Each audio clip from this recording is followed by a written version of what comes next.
Welcome to another amazing episode of Now Behind the Brands, an Evolution Media podcast. You've got years of experience of networking, but the practical skills of it as well. And sometimes you meet people and it's just visceral. You're just hackles go up. And I just thought, they hadn't even opened their mouths. I just thought, I just don't like you. You don't even know what it is, but you're like, no, there's something. And you always have to trust your gut. Yeah. Always. And you will have heard this, people by people. Mm-hmm. Yeah, okay. Yeah. I always go, not strictly true, people by people. They like, because I can name names, but no. And we have 3 piles. Keep, discuss, chuck. Are you threatening us? And you go, no, we're educating you. Yeah. And I said, what happens is people go, God, John, you've got such a good memory. And I go, no, I cheat. I knew you were going to be here. I looked at my notes. I'm very upfront about it. Yeah. Hi, welcome back to part 2 of an amazing episode with John Harvey, our networking guru. He talks a little bit more now about why he's kept his 2 networking groups separate, a little bit about life in London in the 80s, and what that was like. So look forward to more laughs and more insight from the man himself, John Harvey. Yeah. She always does this to me. I went, well, it would keep Samphire under VAT for a tiny bit longer, but if I want to sell one or both, this is on the phone. And she goes, oh my God, have you been on a course or something? You've impressed them with your answers. And she went, very good. She said, I'll set up a limited company. Then you'll be able to get a bank account. And she said, oh my God, you're going to have 2 limited companies. Can you believe it? And I go, isn't it a hoot? But it's actually been really good because I've kept it going it's developed a little bit. How's that one work then? So that's not subscription. That's not. So it's tomorrow afternoon in Exeter. It rotates Torbay, Exeter, Plymouth. So it's tomorrow at the Courtyard Hotel. And it's 25 quid. Book online at the Property Development Forum. Anyone can come. Yeah, and you just go along and learn about. There's no vetting in that one. Is there opportunities? No vetting. This vetting sounds really hard to pass. There's no vetting in that one. All sorts of people come up. Yeah, you're thinking anyone could come in. Anyone could come anyone in off the street. As long as you've got £25. I look at the room and think, well, you'd never make Samphire, would you? But we'll take your money anyway. Well, that's harsh. But you can. Don't ask me to name names. Yeah, you can knock up a building. You can tell me after. So that's to find opportunities or to work with people who are in property development. Well, it's interesting. Yeah, and it was opportune because I wanted, and I would literally had been planning to set up a property construction group within Samphire. Right. Because I've always done a lot with that sector, for the reason being, it's relationship based. They totally get what I do, and they've got budget. Yeah. And they're fun. Yeah. And so we did a soft launch on a boat trip the year before, and it was then right, we'll sort that out next year. And then this dropped in my lap, and it was easier just to go, we'll take over that one. Wow. So that keeps me. Oh, big bashes. Sorry. Yeah. So we had a big Christmas drinks party at the Ivy. You may have heard of last year. It was supposed to be 80 people, and we sort of people came in late. We had about 130. We had too many people in 2 small sizes. But I'm told everyone had it. I'm told it was quite good fun. We do a big summer party once a year in August, which is August is a dead month. And August, I shut the club down. We don't do any events apart from one event. We do a summer party. It's terrible for business, August. And it came about... Yeah, it is. It's Trust awful. me, nothing gets decided. No, nothing. It's like... They all fob you off. 6 weeks holidays, isn't it? Until the kids go back to school, and then we will sort of think about it. And, this is a whole nother subject. The calendar year, January to December, and the corporate year. Yeah. Okay, so if you haven't got everything done by the last week of November... That's Good not luck. happening now till Good July. Yeah. And we then go into party season or festive and blah, blah, blah. So, there's these short periods of intense activity. It is, and you've got to get it right in that period, otherwise it's... And that takes gone. planning. Yeah. You've got to plan for that. Yeah. And just accept the facts. And it's hard. If you're a freelance, you always want the work on your terms. Yeah. And it's always on their terms. And it'll be like, either when it gets to the top of their to-do list or something happens and they know they suddenly need it. That's when they'll suddenly call you and you've had about 3 coming at once. You haven't got the capacity and you have to go, for God's sake, what's wrong with these people? It's always the way. It's always the it way. happens Or it's a with last-minute thing agencies and you as go, well. I can always imagine. happens with agencies. Like, we see periods where we are literally like on shoots every day with different people, trying to juggle stuff around to squeeze everyone in to get their shoots done. And then we'll have a period where Nothing's happening. There's not a load of shoots coming in. I mean, Wes gets to do all his editing in that time, so he's happy. Okay. But yeah, you do go through these cycles with it where people, I mean, because we have the video production side and then also paid media. Yeah. It kind of feeds into each other. So one will be busy PPC and then the other. PPC, social ads. Have you been doing all courses? What's going on? No, I just know lots of. Do you know what? I know lots of phrases or acronyms from lots of different sectors. I bet. You know, and I was with some insolvency people. They were on my table at lunch in Taunton. And someone else went, John, do you know anything about the insolvency guys? I went, yeah, you need to know about pre-pack admin. Oh, God. And they looked at me and went, oh, good God, John, do you even know what that means? I went, no, I just heard someone say You've got all the buzzwords all for the buzzwords. Any sector. Absolutely. And you all the buzzwords. Perfect for each one. Exactly. And they all know I don't know jack shit. But after that, they go, that's it. I went, yeah, that's I think it. you're fairly honest about that. You know, very a little honest. bit. Yeah. Very honest. That's good, though. It's nice. But it means you've made the effort to learn something, even if it's just the word. Just have basic. I know a little bit about a lot of different things. Yeah. And I know a lot of marketing people, agencies. And my favourite clients in Korea and London back in the day were ad agencies. Yeah. Oh, you'll get this will blow your mind. So my biggest client was Lagos Delaney, right? Who had the Adidas account. Yeah. And those days you had to send tapes. Yeah. Physical tapes. Right. So I would get phone calls in the middle of the night from Adidas Lagos creatives going, John, what's the latest we can get the tape out? Oh, right. So they needed to get it shipped quickly. Because we had to get it to Portland on the West Coast, which meant getting the Morning Concord to connect to New York. Wow. And I would go, which finishing house is it in? And they'd go, what? And I went, oh, don't waste my time. Where is it? Smoke and Mirrors, Frame Store. And they go, Smoke and Mirrors. I go, thank you. And I would phone Smoke and Mirrors and go, guys, it's John, Lagos tape. And they went, yeah, John, we're on it. What's the latest? I said, the bike's coming in at 5:30. That is the latest. Got to be ready. I bet it was well exciting doing all of that. It was so much fun. Yeah. And for that one delivery, so a tape, we would charge Lagos probably 800-900 quid. Yeah. This is back in the 80s. Yeah. They would then mark it up and charge Adidas. It was great. Money for a rope. The ad world back then was insane. Different. Like I studied creative advertising at university in Gloucestershire, and like the course was brilliant. Yep. Frank doesn't run it anymore, but he's amazing. I didn't name my cat after my uni lecturer. Oh, right, okay. Before you ask, we will never know, will we? But the course was amazing because it brought a lot of industry people in, people ex-industry, and we do a lot of FaceTime with them. And I mean, going through and working with them was great fun. But my favourite part was all the stories that they tell you of back when advertising was fun. Yes. Before we did digital. Yeah. So I've got a fairly new member called Joe Wahab, and he is sort of software kind of thing, And he's got a business partner, and they're young guys. And his business partner's dad is the money. Right. And so I met all three of them. And the dad he's a big guy, I mean, but really fun.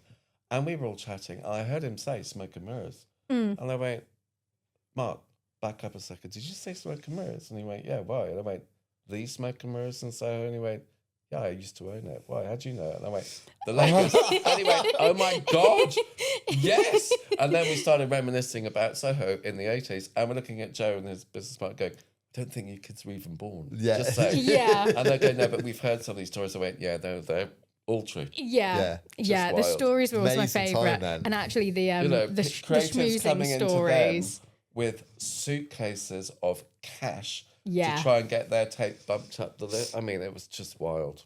Yeah. Yeah, wow. insane. Do you miss all that then? No, but I look back on it fondly. Yeah, okay. It was such wild times. It was such fun. And people go, my God, I went, or you talk to Generations Z, the new ones, Gen Zs. Yeah. And I go, I mean, we did drugs openly. We drank, and we didn't have mental health because that didn't exist. No, and it we wasn't showed up and we got to work, and then we threw it in the waste paper bin. And then went to the pub, and it was different culture. Yeah. But it was fun. Yeah, definitely. I think, But it wouldn't be allowed now for so many reasons. No, and I think in the ad world, you get a lot of people wanting to go and do the big London agency thing because they've glamorized it. They've watched Mad Men. Yeah. They think it's still like that, and they get there and it's not, and it's because it's so different now, and it all wouldn't about be billing allowed. hours And actually, they get there and they go, oh, this isn't what I thought it was going to be. It's not what I heard. It's not what I was promised. No. And then they end up moving out, and they will quite often... I mean, Bristol's the next big one, isn't it? That they'll move out to afterwards. Yeah. But yeah, there's definitely this glamorization. It was always glamorous. Yeah. Or it was always good at projecting glamour. Yes. And you remember, I don't know how old you were actually, but the days of the Levi's adverts, Bottle, Bogle, Hegarty. Yes, all of I those. love BBH. I mean, it was just, there were some great agencies. GGT. Yes. Yeah. They were all. Ads were better as well. Oh Ogilvy. my God, weren't they? There were some genius ads. Ogilvy and that Mathers, were really, yeah. really, really cool from back in that era. And now it's because we all my consume favourite so ads much. are so old. All my favourite campaigns. But I don't think we'll ever see that again because we consume so much now, so fast. There's too much red tape. Yeah, they can't do it. And those are the red days where the tape client would be going to the suits, going, but we'd really like to meet the creative team. And you're going, no, you don't. Would not. No, you don't. Let's not do that. They're Let's either not in the do pub that. or their face down and a bottle of Coke back on there. No, you don't really. Oh, they're not here. I'm so sorry. And kids don't think so. I've heard these stories. Are that true? And you go, yes, it was like that. That's where all the best ideas come from. Oh, my God. Yeah. Is it, famous story, is it Heineken, the parts other beers can't reach? That was thought up by a very famous ad guy who woke up in the middle of the night, wrote it down, and then woke up and couldn't remember what he Frank Lowe, I think it was. But they were legends. I know a lot of creatives that sleep with a notebook by their bed because they'll wake up in the middle of the night and be like, shit, that's the line. That's what they need. And they know that if they don't write it down, it'll be gone forever. And it's crazy. But it's a good thing to do, sleep by the bed. Yeah, it's really good. I've done it before. I think so. You get a lot of things down if you think of something, but also if you've got a recurring thought, you think, I keep thinking about this thing, I need to just write down. It kind of gets it out of your head. Interestingly, if I've been at a late night event or an awards or something, even if I've had shandies, the last thing I'll do before I go to bed is get a notepad and I will just write down all the conversations. That's I can really remember. good advice. Yeah, that's good. That's all I do. And in the morning, I'll try and read my own writing. What does that mean? Yeah, exactly. I'd think, oh no, I do remember that. And then I will update it. So we do have a CRM. I don't think I use it particularly. But in my phone, because I don't have a laptop, okay, this is also true. In my phone, if you go into my contacts, you pull someone out and go into the notes phase. That will be where I met them, everything, kids' names, interests, the whole lot. So you've got years of experience of networking, but the practical skills of it as well, because there's some. It can be learned. I mean, but there's lessons, isn't there? Yeah. Like how you remember things, and because you do tend to have to drink quite a lot of events with people to have a great to have the vibe. But then you wake up and you probably had really great chats about loads of things you could do. But then in the morning, what did we to talk about? And what did I say that to them? And who were they? And there's tiny little things. I was explaining to a trainee lawyer earlier this morning at an event. I said, there's a huge difference between if I've met you here and you said to me, I'm going to Greece next week. If I then bump into you, there's a huge difference to saying, hey, how was your holiday? Or saying, hey, how was Greece? Yeah. And I said, and what happens is people go, God, John, you've got such a good memory. And I go, no, I cheat. I knew you were going to be here. I looked at my notes. I'm very upfront about it. It's like, but it makes just got like a study card. It makes people still impressive. You feel special. You feel special, but you're also impressed still. Yes. Which is important with what you do. You need to show people the skill. Or everyone thing, or how do you remember that? And I go, well, I'm a professional. It's my job. John, sounds pompous, but I wouldn't tell a chef how to cook, but. Yeah, but that's been your career for spanning many years. Monetising, finding a way to earn a living, doing things you really love, people, food and drink, and hospitality. Well, you've nailed it, haven't you? Living the dream. It's not going to make me a millionaire, Rodney, but It's a good lifestyle though, isn't it? It's fun. Yeah. And that's what it's about. And I constantly meet But new you're people. helping people as well, aren't you? Yes. You're helping connect dots, and when they get that connection they need and it helps their business or changes their life, it's amazing. So cool. Yeah. Go back to the BizFest boys. Yeah. Okay. So I have known Jamie, of Jamie. Yeah. No, Gavin, sorry. Yeah. Okay. For years. Yeah. Years and years and years. I would never link up with him on LinkedIn. Ever. Really? Yep. And he knew why. And then I get a call from Chris Bentley, who is a really good friend of mine. He went, John, the BizFest guys, that business show. I said, which one is that? Because I know there's two. And he went, da da da. I went, okay, yeah. Gavin and Jamie. I went, oh, yeah, okay. He said, do you know Gavin? I went, well, I know who he is, but I've never connected with him. He went, why not? And I went, your partnerships. He knows. Yeah. I went, he said, we think we're going to get involved. And I went, what? Really? And he said, yeah, we are. They're coming up to see us. Do you want to come along? And I went, well, if you're getting involved, yes, I do then. Yeah. So, and Gavin said to me, John, it's so nice to finally meet you. This sounds sticky, sorry, but he went, I think I know why. I said, yeah, your partnerships. As long as you were involved there, I won't touch you. That is one of our red line vettings. If you're involved there, we don't want to know you. It's just different. It's not right or wrong. That's transactional. We're something else. It's not a judgment. It's just, you're not going to be our vibe, and vice versa. And he went, John, but why are you here? I said, if you've got Chris involved, then I'll probably come on board. Yeah. And between us, sounds sticky, we'll deliver you an audience that's very different to the audience of the other show. And they said, do you know them? I said, I've met them in the past, and I know all the politics and the back, so. And I said, and it's funny, I remember being introduced to them, the other show, and sometimes you meet people and it's just visceral. You're just hackles go up, and I just thought they hadn't even opened their mouths. I just thought, you don't even know what it is, but you're like, no, there's something. And you always have to trust your gut. Yeah. Always. And people who have a sales background or teach sales, and then we'll go, and you will have heard this, people by people. Mm-hmm. Yeah. Okay. Yeah. I always go, not strictly true. People by people, they like. And there's those words on the end. I said, there's people in the Southwest I'm never going to work with. I don't like them. And there's people who don't like and it's as simple as that, isn't it? After a fish, at least I can name names, but no. Yeah, but you don't have to if you don't want to work with. And I think sometimes it's hard to, especially when you first start out. You need the money, and you'll be working with clients or doing work that years later you look back on and think. And I had members from the early years. I look back and think, God, no. Why did I take them on? Yeah. But we do it. We've had it where I'll say, actually, this relationship's a little bit, it's not going well. We'll discuss internally, and I'll go, like, people are getting upset. Let's just knock them on the head. Let's not work with them, because I think you always have that choice. But normally, if they're not great to work with, they take up a lot of time and they cause a lot of anguish in the team, and you don't really want that.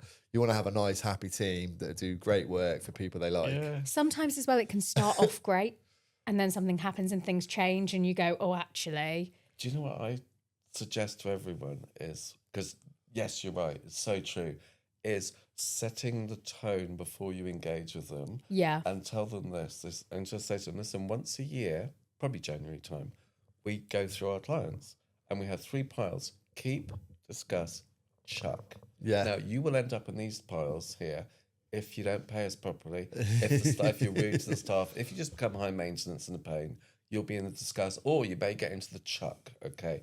And they will normally go, are you threatening us? And you go, no, we're educating you. Because we love, this feels good, so let's make it good. But equally, if you get chucked, we all talk to each other, and if you get a reputation as a dick, people won't want to work with you, or if they do, they'll charge you what we call the fuck off tariff, is for being a wanker, basically. Yeah, twat tax, I call it. And it's twat tax. Okay, there you go. I love it. But I said, and this is all preventable. Yeah. Don't just, going about to just be nice, but, but make it, and never be afraid to sack sometimes you need to clients. remind people, January's coming up. Yeah, Be nice. You're currently in the wrong pile. Just telling you. Just so you know. It is difficult because you get treated what you allow, I guess. Yeah, if you'll allow it, you'll get treated back. I mean, some people are just nice anyway, and they want to do good work with you. And then others are difficult because they may be finding things difficult, or they're not particularly good at what they do. Or I can imagine if you've got a creative brief for a shoot, and then they suddenly say, "Can we just add this in mission creep?" Can we just add, and scopes creeping. Wesley's shaking his head. He knows. Yeah, exactly. You're thinking, but if I asked it the other way around, you wouldn't allow us to do it. It's respecting our time and our professionalism, and people are naughty. Yeah, clients who respect us and we get on really well with. You'll go the extra mile. 100%. They get loads out of us. 100%. And I'll answer messages late at night if needed, if there's a problem and stuff like that. Whereas others, you're like, I'll ring you tomorrow. Do you know what I mean? Yeah. And I'll ring you tomorrow. Yeah. You don't reply to my emails. You never come back to me. You're always a pain in the ass. I'll ring you tomorrow. Here's the position you don't want to be, client. If you're ringing the office and we've got caller display and no one wants to pick it up. Yeah, no one wants to answer it. That's they should be gone, really, shouldn't they? That should be the sign. Gone, if you see the name on your phone and you think, I don't want to answer it, then they need to go. Yeah. My big one is always if someone manages to upset Lily, who is our creative director, who is like the sweetest person on this planet and would do anything for anyone. She's always happy, always lovely. And like if something manages to get to her, I'm like, right. We need them gone. We need a serious conversation here because no one does that. It's definitely, It's not, partly boundaries, it's just manners. Yes. They go a long way. Yeah, they go a long way. Say please, say thank you. It's business, but we're all... It's just the basics, isn't it? Deep revelation of business. Yes. This is my most famous thing. Just say thank you. Yeah, just say thank you. Here's a tip. At the end of if you're at an event, so you've been a nice event, before you leave, seek out the organisers and thank them personally. Yes. Because if you run an event, it's a pain. You want it to go well. And no one ever says thank you, so they'll remember you for that. Just go and say, I've had a really good time. Thank you for putting this on. Really enjoyed it. I can quite often go if I'm feeling just dicky. I can just go, I'm happy to do a testimonial if you would like one. Yeah. Because I know dicky. A testimonial from me will probably have some weight. And then email them afterwards and thank them again. You can't do too much thinking. Yes. It's just I manners, think isn't well, it? It is manners. Like I've done the same thing. thing. Shit time. Lie. Yeah. But those it's no skin off your nose, is it? No. If someone's had a stressful day, to go, hi, it's been really grateful, for everything today. Thank you very much. And they just cost you nothing. No. So it's like a really easy transaction. And because nobody or so few people do, they'll remember you. Yeah. Which ain't a bad thing. Yeah. I try and make a point as well if you see them running around like crazy during the day, just being like, are you okay? Because they're running around asking everyone else, are you okay? Are you okay? Like, do you need anything? Is your stand okay? They're always running around doing stuff. If you just stop and go, are you okay? They'll be like, oh my gosh, no one's asked me that today. Probably not. Sounded like Holly. Are you okay? Are you okay? Yeah, do you remember that? She got ridiculed for that. Bless her. That was such a bad move, wasn't it? Yeah, you advised her for that. To this day. Yeah. Bless. I was talking about that the other day, weirdly, that came up. So you talked about people, if they want to work with you or want to know more about the club itself, that you vet, right? So without giving away all the secrets, how would someone get in touch? Because we always like to, at the end of anything we do, give a bit of a route to get in touch with you. If you want to get in touch, right, so if you have heard about me or you follow me or whatever, if you want to get in touch with me, I'm so easy to get a hold of. I would send me a message or reach out on LinkedIn. Yeah. If you got my mobile number, just text me or, God, pick up the phone. Yeah. I'm old school. Or find someone who... You will know someone who knows me. Yeah. I'm really, honestly, I'm approachable and I will always make time for a cup of coffee. Always. Good. I like a conversation. Yeah, I'll tell you what, it's been a real pleasure having you on here. I've loved to see you've lived up to it, John. Very rare, but you're really... I've had a blast. I love this kind of stuff. Good. You've been really easy to talk to, giving us loads of jams, loads of nice stories. So I want to thank you. You know what I haven't done? What? I have not brought a copy of my book with me. Because at this point, I really would be going, here's my book. My book is available on Amazon or the Samfire website. We'll flash it up on the screen. We'll put a link in the description for and anyone next time I who see you wants guys, I'll send you a Please, copy. I'd love to read it. So thank you very much. Because we'll be all there at BizFest, won't we? We will, and I will come and see you. I won't be. Say hello. I won't be. It's You'll too be close. babying. I'll be babying, yeah. She'll be having a baby. If anyone has It won't be here yet. It won't be here yet. No, it's a surprise. We've got a tally upstairs as to who thinks, vote if you want, John, it's a boy, who thinks it's a girl. Oh, put cool. your name on the. We've got a whiteboard that we're writing on. So if you've got any feelings or vibes, let us know. Let us know. We'll put it on there. And likewise, come to an event. Yeah, definitely. Yeah, also, it'd be good to. Here's the other thing: if someone expresses an interest, sorry to wang on, I normally suggest we have a cup of coffee or a call if they're too far away, and then you just know gut feel, and I go. And they will go, John, I really think it's good. I'm really interested now. And I go, fine, here's how it works. You come to an event as our guest. Yeah. So we're not going to charge you. Come and experience it. Talk to some members.